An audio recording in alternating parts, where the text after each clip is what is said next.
Are you someone suffering from ulcer, which is peptic ulcer disease? Then this video is for you. My name is OWUSU KOJO EMMANUEL, a physician assistant by profession and then a minister of God. There are many times that patients will come to the hospital in the consulting room and tell you, Doctor, I have ulcer. Last week I came for medication.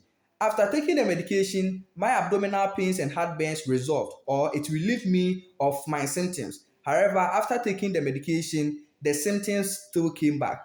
That is why in today's video, I would want us to know of the very things that we should avoid or abstain or stop so that it will help us limit or reduce the symptoms or the precipitating of the symptoms we have if you have ulcer.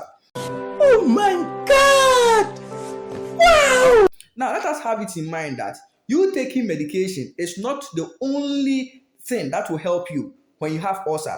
There are certain lifestyle modifications that you should avoid or stop that will go a long way to help you. And if you do that, I assure you that there won't be the need for you to be taking medications, ulcer medications like that.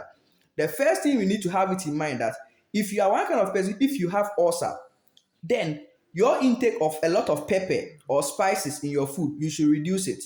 What are you saying? If you take a lot of pepper or spices in your food, you have to reduce it if you have ulcer, which is peptic ulcer disease. The next thing is that you shouldn't always fast. You shouldn't be telling yourself that, oh, I'm not feeling hungry. Then you are sitting there without eating from morning to evening. You are not feeling hungry, so you are sitting there just like that. If you are one kind of person who have ulcer, which is peptic ulcer disease, you shouldn't be fasting like that for a very long period of time, because in the stomach there is a content called gastric juice. Gastric juice contains some acidic contents. So if you are staying there for a very long time without eating, your stomach lining will still continue to be producing these gastric juices, which is acidic. Hence, it will affect the lining of the stomach. So you shouldn't be fasting for a very long time if you have ulcer. Another thing is that you should avoid the intake of alcohol. If you are one kind of person that's always taking alcohol, you should avoid the intake of alcohol. Now, let me explain much with this one. If you have a wound, visible wound on your hand or your leg, and we put spirit, methylated spirit in the wound, what will happen?